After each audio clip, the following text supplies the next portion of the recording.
You ask Tiger to solve. This deals with linear equations with one unknown. The final result is x equals 40. Let's solve it step by step. Group all constants on the right side of the equation. Add 18 to both sides. Simplify the arithmetic.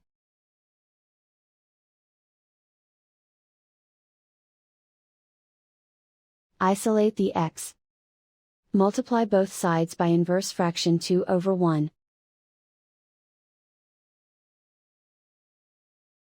Group like terms.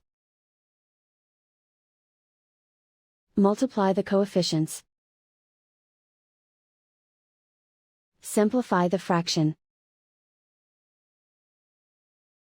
Simplify the arithmetic. And so the final result is x equals 40.